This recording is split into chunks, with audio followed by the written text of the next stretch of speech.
बिस्मिल्लाहिर्रहमानिर्रहीम। मेरे प्यारे दोस्तों, अस्सलाम वालेकुम। जैसे कि मैंने पिछली जीबीपी यूएसडी की वीडियोस के हवाले से भी इस चीज़ के ऊपर बात की थी कि जीबीपी यूएसडी लॉन्ग टर्म में बुलिश रहने के चांसेस हैं, लेकिन फ़िलहाल वो एक छोटी सी रिट्रेसमेंट के अंदर है, क्योंकि हमने पिछली वीडियो के अंदर देखा था कि डेली चार्ट के अंदर जीबीपी यूएसडी ने फिबोनाची रिट्रेसमेंट का 161.8 का लेवल ब्रेक किया था, जो कि तकरीबन 1.3000 के ऊपर मौजूद था। और मैंने बताया था कि मार्केट जैसे ही इस लेवल को ब्रेक करेगी तो उसके बाद एक रिट्रेसमेंट मुतवक्को है। अब ये रिट्रेसमेंट कहाँ तक हो सकती थी, इसके बारे में भी मैंने बताया था, क्योंकि फिबोनाची रिट्रेसमेंट के हवाले से कुछ बहुत ही सिंपल और बेसिक से फार्मूले हैं जिनके ऊपर मार्केट बड़े अच्छे तरीके से कारबंद रहती है, अमल करती है। तो बड़े आराम से उन फार्मूलों को अगर समझा जाए तो अच्छे रिजल्ट्स हासिल किए जा सकते हैं। तो मैंने बताया था कि ना सिर्फ ये कि डेली के ऊपर मार्केट ने फिबोनाची रिट्रेसमेंट का एक लेवल ब्रेक किया है, बल्कि वीकली चार्ट के ऊपर भी मार्केट ने एक फिबोनाची रिट्रेसमेंट का लेवल ब्रेक किया है, जिसको ब्रेक करने के बाद जाहिर है मार्केट उसको रीटेस्ट भी करेगी और वहाँ पे एक रिट्रेसमेंट भी होगी। तो 1 मिनट के लिए मैं लेके चलता हूँ आपको पहले वीकली चार्ट के ऊपर और फिर वहाँ पे बात करते हैं।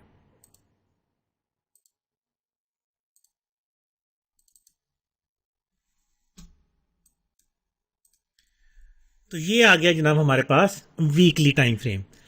अब वीकली टाइम फ्रेम के ऊपर अगर हम देखें तो यहाँ पे भी हमें वही कंडीशन नज़र आ रही है कि मार्केट ने यहाँ पे, ये मेरी पिछली वीडियो की मैं बात कर रहा हूँ कि यहाँ पे मैंने बताया था कि मार्केट ने 2 दफ़ा इस लेवल को 161.8 के लेवल को टेस्ट किया है, लेकिन ब्रेक नहीं किया। इसलिए मार्केट यहाँ पर रुक सकती है अनलेस के मार्केट इस लेवल को ब्रेक कर दे। और अगले ही वीक में मार्केट ने इस बड़ी सारी कैंडल के साथ इस लेवल को ब्रेक कर दिया। और जब ये कैंडल बन रही थी तो उस वक्त मैंने फिर दूसरी वीडियो पब्लिश की थी जिसके अंदर मैंने बताया था कि मार्केट अब इस लेवल को ब्रेक करके अब आगे की तरफ जा रही है और आगे की तरफ मज़ीद मूव करेगी। लेकिन बेसिक फार्मूला वही है जो हमेशा रहेगा और हमेशा से है कि मार्केट जब भी किसी लेवल को ब्रेक करती है तो उस लेवल का रीटेस्ट ज़रूर होता है, वहाँ पे एक रिट्रेसमेंट ज़रूर होती है। उस रिट्रेसमेंट की डेप्थ कितनी है इसको फिर ज़रा डिटेल के साथ मेजर करना पड़ता है। तो यहाँ पे वही हुआ कि मार्केट ने उस लेवल को ब्रेक किया और अब अगले इस पूरे वीक के अंदर मार्केट रिट्रेसमेंट के अंदर ही हमें तकरीबन नज़र आई है और मार्केट वापस फिबोनाची के इस 161.8 के लेवल की तरफ हमें जाती हुई नज़र आ रही है, जो कि 1.2845 के लगभग लेवल मौजूद है। यही चीज़ हमें H4 के चार्ट पे भी नज़र आ रही है, यही चीज़ हमें डेली चार्ट के ऊपर भी नज़र आ रही है। और H4 का फिबो तो चेंज भी हुआ, क्योंकि यहाँ पे मार्केट ने जब रिट्रेसमेंट शुरू कर दी तो जाहिर है उसके अकॉर्डिंगली H4 का फिबो चेंज हो जाना था। तो H4 का फिबो भी चेंज हो गया। अब मैं आपको H4 के फिबो पे लेके जाता हूँ और इस वीडियो के अंदर जिस अहम इंपॉर्टेंट टॉपिक के ऊपर मैं बात करने लगा हूँ वो ये कि इंतहाई सिंपल फार्मूलों के साथ हम नहायत आला ट्रेड्स को कैप्चर कर सकते हैं। पहले H4 पे चलते हैं और फिर आगे बात करते हैं। जी जनाब, तो ये आ गए अब हम H4 के टाइम फ्रेम के ऊपर। और H4 के टाइम फ्रेम पे मैंने जैसे कहा था कि नया फिबो अपडेट हो चुका है। और अगर आप गौर से देखें इस नए फिबो को तो इसके अंदर आपको जो क्लियर चीज़ नज़र आ रही है वो ये कि मार्केट ने जब मुड़ना शुरू किया था तो कुछ बेसिक से फार्मूले हैं कि कहाँ पे फिबो नया लग जाता है। इसके बारे में forexguru.pk जो हमारी वेबसाइट है उसके ऊपर काफ़ी सारी वीडियोस ऑलरेडी अवेलेबल हैं जिनके अंदर मैंने ये फार्मूले बताए हुए हैं कि फिबो कैसे चेंज होता है। बहरहाल इसके बारे में इन डेप्थ वीडियोस भी इंशाल्लाह मैं जल्दी पब्लिश करूंगा कि कैसे पता चलता है कि वाकई फिबो अब चेंज हो गया है या होने वाला है। हुआ यहाँ पे ये कि जैसे ही फिबो नया चेंज हुआ तो अब टारगेट्स क्या थे। हमारे पास एक बेसिक इन्फॉर्मेशन थी वीकली टाइम फ्रेम के ऊपर कि मार्केट जब एक लेवल को ब्रेक करेगी तो रीटेस्ट करके उस लेवल तक वापस आने की अटेम्प्ट भी करेगी। मुमकिन है उस लेवल से भी कहीं नीचे चली जाए, लेकिन प्राइमरी टारगेट क्या होगा कि वो मार्केट उस लेवल तक वापस आने की अटेम्प्ट करेगी जो कि था 1.2845। और अगर मैं यहाँ पे मार्क करूँ उस लेवल को तो क्या बनता है, यहाँ पे देखते हैं, क्रॉस हेयर लेते हैं सबसे पहले और यहाँ पे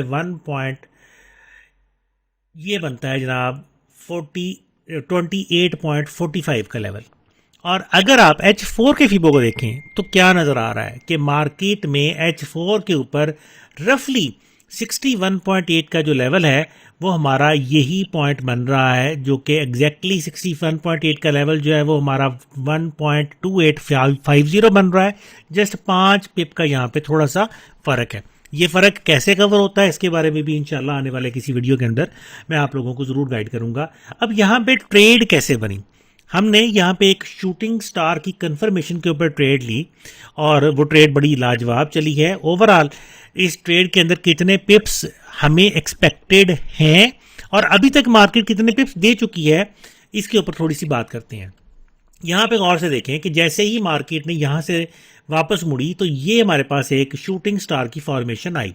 अगर आप लोगों को नहीं पता कि शूटिंग स्टार क्या होता है तो इसके ऊपर काफ़ी सारी डिटेल वीडियोस मौजूद हैं यूट्यूब के ऊपर, और मैं कोशिश कर रहा हूँ खुद भी कि चार्ट पैटर्न्स और कैंडलस्टिक पैटर्न्स के ऊपर एक डिटेल्ड सीरीज जो है वो शुरू करूं और इंशाल्लाह वो जो बहुत जल्द अवेलेबल होगी। लेकिन इन वीडियोस के अंदर भी हम आपको यही चीज़ें बता रहे हैं कि शूटिंग स्टार एक्चुअली एक ऐसा पैटर्न है जिसके अंदर कैंडल की बॉडी के डबल या उससे ज़्यादा की उसकी विक होती है और वो ऊपर की तरफ होती है। मार्केट एक अच्छे अप ट्रेंड में गई होती है और वहां पे जाके मार्केट किसी एक खास रेजिस्टेंस लेवल पे वो फॉर्मेशन जनरेट करती है और उस जनरेट फॉर्मेशन के बाद कंफर्मेशन का वेट कर लेने पे हम ट्रेड ले सकते हैं। अब यहाँ पे कंफर्मेशन के लिए हमें थोड़ा सा ज़्यादा वेट करना पड़ा। अगर आप यहाँ पे देखें तो शूटिंग स्टार की बड़ी लाजवाब फॉर्मेशन बनी, मार्केट नीचे गिरी फिर थोड़ी सी ऊपर गई और उसके बाद हमारे पास शूटिंग स्टार बना। अभी तक ये शूटिंग स्टार कंफर्म नहीं था, अगली इस बड़ी सारी कैंडल ने शूटिंग स्टार को कंफर्म कर दिया। इस कैंडल ने ना सिर्फ शूटिंग स्टार को कंफर्म किया बल्कि इस रेड कैंडल ने इस ग्रीन कैंडल की बॉडी को कवर भी किया है, इसलिए ये बेरिश इंगल्फिंग फॉर्मेशन भी बन रही है, यानी एक ही जगह पे दो कैंडलस्टिक पैटर्न्स अवेलेबल हैं। अगली कैंडल ने उसको कंफर्म करना था, अगली कैंडल रेड ही बनी है, कंफर्म हो गया। अगर आप गौर करें तो ये भी शूटिंग स्टार जैसी ही फॉर्मेशन है, लेकिन एक्चुअली ये क्या है इसके बारे में मैं अभी बात नहीं करूंगा, वीडियो लंबी हो जाएगी, आने वाली एक वीडियो के अंदर बात करेंगे। लेकिन हमने यहाँ पे ट्रेड नहीं ली। हमने ट्रेड कहाँ पे ली है? हमने ट्रेड लेनी थी इस 23.6 के लेवल के ब्रेक होने पे। उसके बाद अगली ग्रीन कैंडल वो भी 23.6 के लेवल के ऊपर ही बन गई और अगली ये रेड कैंडल अब ये ब्रेक कर गई है और 23.6 से नीचे जाके क्लोज हो गई है। तो ये अब हमारा एंट्री पॉइंट था। अगली कैंडल के स्टार्ट होते ही हमने यहाँ पे अपनी एंट्री प्लान की और अब हमारा जो टारगेट है वो कहाँ पे है? वो हमारा ये 61.8 का लेवल है, जो कि रफली 165 पिप्स के करीब बनता है। और अगर हम देखें तो मार्केट इस वक्त तक हमें जो प्रॉफिट दे चुकी है वो 150 पिप दे चुकी है, यानी हमारे प्रॉफिट टारगेट से मार्केट सिर्फ और सिर्फ 15 पिप पीछे है। ऑलरेडी हम इस ट्रेड को ट्रेलिंग स्टॉप के साथ यूज कर रहे हैं और हमारा ट्रेलिंग स्टॉप जो है वो करंट पोजीशन से थोड़ा सा ऊपर है। तो मार्केट अगर तो जाती है, जो कि हमें उम्मीद है कि इंशाल्लाह मार्केट जो है वो 61.8 तक जाएगी, यानी 1.2850 तक इसके जाने के बहुत उम्दा चांसेस हमें लग रहे हैं। अगर तो वहां तक जाती है तो हमें पूरे के पूरे 165 पिप मिल जाएंगे और अगर वहां तक नहीं जाती तो फिर भी हमारी ट्रेड एक अच्छी ट्रेड साबित होगी, क्योंकि ट्रेलिंग स्टॉप की वजह से हमारी ट्रेड हमेशा प्रॉफिट में ही अल्हम्दुलिल्लाह क्लोज होती है। तो बहुत ही लाजवाब ट्रेड थी। जस्ट शूटिंग स्टार की कंफर्मेशन पे हमने ट्रेड की, लेकिन उसके साथ साथ हमने फिबो के लेवल के ब्रेक होने का भी वेट किया। जैसे ही फिबो का लेवल ब्रेक हो गया, हमें पता था कि मार्केट ने नीचे ही जाना है, क्योंकि वीकली चार्ट पे मार्केट अभी बहुत नीचे जाने वाली थी। तो हमारे पास एक गोल्डन अपॉर्चुनिटी थी जिसको हमने अवेल किया और एक नहायत अच्छी ट्रेड हमने हासिल की। तो कैंडलस्टिक पैटर्न्स को स्टडी करें। अगर आपको पहले से कैंडलस्टिक पैटर्न्स के ऊपर अबूर है तो बहुत अच्छी बात है। अगर आप कैंडलस्टिक पैटर्न्स को इग्नोर कर रहे हैं तो कैंडलस्टिक पैटर्न्स के ऊपर थोड़ा सा फोकस करें। इंतहाई सिंपल है। ये कैंडल्स जो बन रही हैं ये मार्केट की साइकी है। कैंडल कोई छोटी बन रही है, कोई बड़ी बन रही है, हर कैंडल एक पूरे का पूरा एक अपने अंदर एक समुंदर रखती है इंफॉर्मेशन का। जब आपको इन कैंडल्स को पढ़ना आ जाए तो ट्रेड करने में मजा आ जाता है। जब आप मार्केट आपसे बातें करने लग जाती है, जब आप कैंडल्स को पढ़ना जान जाते हैं तो आपको लगता है कि मार्केट आपसे बातें कर रही है। तो मुझे उम्मीद है कि इस छोटी सी वीडियो से आपको शूटिंग स्टार कैंडल और फिबोनाची रिट्रेसमेंट के लेवल्स के ब्रेक होने की कंफर्मेशन के ऊपर किस तरह से ट्रेड ली जाती है, इसके ऊपर कुछ ना कुछ रहनुमाई जरूर मिली होगी। इंशाल्लाह ये वीडियो सीरीज का सिलसिला जारी रहेगा। आप लोगों से अगली वीडियो में फिर मुलाकात होगी। तब तक के लिए मुझे डॉक्टर ज़हूर हसन को फॉरेक्सगुरु.pk से इजाजत दीजिए। अपनी दुआओं में याद रखिएगा। अल्लाह हाफिज।